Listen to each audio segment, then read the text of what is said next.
몰라도 사는데 지장 없는 신기한 잡지식들 45화를 시작하겠습니다. 몰사신잡은 다양한 잡지식들을 짧고 빠르게 소개해드리는 컨텐츠예요. 다들 재밌게 봐주시고 구독이랑 좋아요 부탁드릴게요. 그럼 영상 시작하겠습니다. 첫 번째 잡지식, 고양이의 혀에는 가시가 있다. 강아지는 친근감의 표시로 주인을 혓바닥으로 핥곤 합니다. 강아지의 혀는 촉촉하고 부들부들해서 아프다는 느낌이 없죠. 하지만 고양이에게 핥음을 당하면 뭔가 까끌까끌하다는 느낌을 받곤 합니다. 왜 그런 것일까요? 고양이의 혀는 이런 모양새를 가지고 있습니다. 혓바닥 돌기가 작은 발톱에 가까운 모양을 하고 있죠. 또한 이 돌기는 머리카락이나 손톱을 이루는 단백질인 케라틴으로 만들어져 있으며 이런 돌기의 개수는 무려 300개나 된다고 합니다. 고양이의 혓바닥이 이렇게 무시무시하게 생긴 이유는 혀로 털을 핥을 때 빈 역할을 수행하기 위함이라고 해요. 그리고 돌기는 끝부분 가운데가 긴 U자형 모양새를 하고 있어 입속의 침을 피부와 털으로 실어 나르는데 도움을 준다고 해요. 이는 털과 피부를 깨끗이 하는데 일조한다고 하네요. 하루 평균 2시간 30분을 털 관리를 하는 고양이, 이런 깨끗함을 유지하는 습관이 혓바닥 돌기의 진화로 이어진 게 아닐까 싶습니다. 호랑이 역시 혓바닥이 이렇게 생겼대요. 두 번째 잡지식, 폴란드의 경례. 각 나라의 군인들은 제마다 다른 경례법을 갖고 있습니다. 그 중에서도 폴란드의 경례는 정말 특이한데요. 이렇게 두 손가락으로 경례를 한다고 해요. 경례가 뭔가 무거운 느낌이 있는 군대 예법의 느낌이 있기에 저는 처음에 폴란드의 경례를 보고 장난 같다는 느낌을 진짜 많이 받았어요. 하지만 이 경례의 유래를 들어보면 장난 같지 않습니다. 두 가지의 유래가 있는데요. 1815년 의회 왕국 군대에 폴란드 군인이 당시 폭군으로 여겨졌던 폴란드 총독 콘스탄틴에게 그에게 던질 돌을 파지하고 경의를 표하는 경례를 하는 것으로부터 나왔다는 이야기와 1831년 오르신카 그로우프스카 전투에서 손가락을 다 잃고 중지와 검지를 모두 잃은 군인이 부상당한 손으로 상사에게 경의를 표하고 그 뒤 죽었다. 그를 기리기 위해 이런 경례가 생겼다는 것, 이렇게 두 가지 유래가 있다고 합니다. 이런 이야기를 듣고 보니 폴란드의 두 손가락 경례법이 가벼워 보이지 않는군요. 세 번째 잡지식, 가장 긴 이름을 가진 지명. 대한민국에서 가장 긴 지명은 안도리지 보리다레미 한숨바우로 13글자입니다. 그렇다면 세계에서 가장 긴 지명은 몇 글자일까요? 뉴질랜드의 언덕에 있는 타우라마 화카탕이 항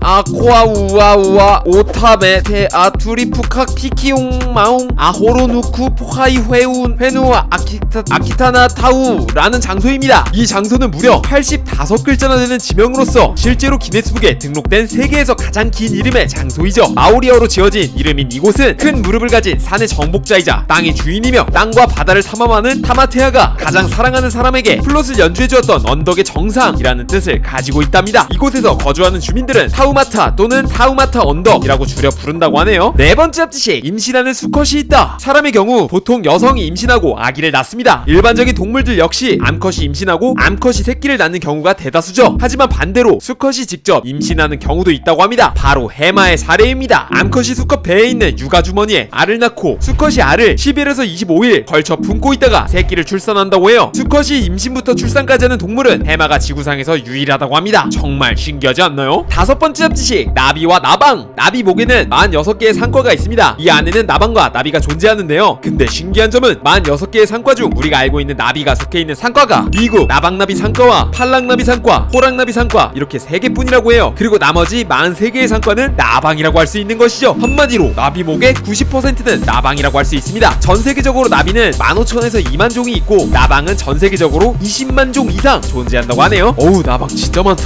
여섯 번째 잡지식, 양배추, 양상추, 양파. 양배추, 양상추, 양파 이름을 보시면 배추나 상추에 양자가 들어갑니다. 신기하게도 이 양자는 서구시계 또는 외국에서 들어온 이라는 뜻이라고 해요. 한마디로 양배추나 양상추 또는 양파는 서양에서 온 배추, 서양에서 온 상추, 서양에서 온 파라는 뜻을 가지고 있죠. 근데 더 신기한 점은 양말, 양탄자, 양복, 양초, 양동이 등의 단어 역시 서구시계 외국에서 들어온 이라는 뜻이 붙은 단어들이라는 점. 와, 근데 양말은 진짜 양쪽으로 신는 것이기에 양말인 줄 알았는데 뜻이 서양식 버선이라고 해요. 놀랍죠? 일곱 번째 잡지식, 토끼와 당근. 토끼하면 당근이 떠오르는 동물입니다. 애니메이션 등 많은 매체에서 토끼의 주식을 당근으로 다루죠. 하지만 이는 잘못된 상식입니다. 애초에 당근을 좋아하는 토끼도 있고 당근을 좋아하지 않는 토끼도 있습니다. 그리고 당근에는 당분이 많이 들어있기에 토끼의 주식으로 당근만을 먹이게 되면 심각한 영양 불균형을 이루게 된다고 합니다. 영양실조, 비만, 소화기 질환, 치아 질환 등을 앓게 되죠. 영국 수의사협회에서 권하길 토끼 식단의 80%는 양질의 건초와 풀을 먹여야 한다고 합니다. 당근은 그저 특별한 간식으로 주는 것이 가장 바람직하다고 하네요. 토끼의 주식이 당근이 아니라는 것, 놀랄 노자입니다. 여덟 번째 잡지식, 2020년 상반기 가장 많이 팔린 과자. 2020년 상반기 동안 대한민국에서 가장 많이 팔린 과자는 무엇일까요? 5위는 감자 풍미가 가득한 질소칩, 아니 포카칩으로 427.7억 원이 팔렸고, 4위는 어렸을 때부터 즐겨 먹던 꽃갈콘으로 456.8억 원이 팔렸다고 합니다. 3위는 전 세계에 세계인들의 간식 초코파이로 490.7억 원이 팔렸죠. 2위가 조금 의외인데요. 홈런볼이 2위를 차지했다고 해요. 무려 497.1억 원이 팔렸다고 합니다. 에어프라이기에 홈런볼을 튀겨 먹는 게 유행을 타면서 이런 인기를 보였다고 합니다. 대망의 1위는 비의 깡의 인기에 힘입은 농심의 새우깡으로 무려 499.2억 원이 팔렸다고 합니다. 과자만 보더라도 한 해의 트렌드를 어느 정도 읽을 수 있다는 것 놀랍네요. 오늘은 여기까지. 토끼는 당근을 주식으로 한다, 뭐 이런 항상 당연하다고 생각했던 내용들, 우리는 그것에 대해 의심을 가지지 않습니다. 하지만 그런 인식이 굳게 되면 진짜가 아님에도 진짜가 돼버리는 것 같아요. 항상 의심하고 궁금해하고 더 열심히 찾아보는 습관을 가져보면 어떨까 라는 생각을 해보는 오이입니다. 오늘도 영상 봐주셔서 감사드리고 잡지식 제보나 주제 제보는 이쪽으로 부탁드릴게요. 이상 차트로만 하는 남자 차말람이었습니다. 영상 봐주셔서 감사드립니다. 말찬님들 사랑해요. 뿅.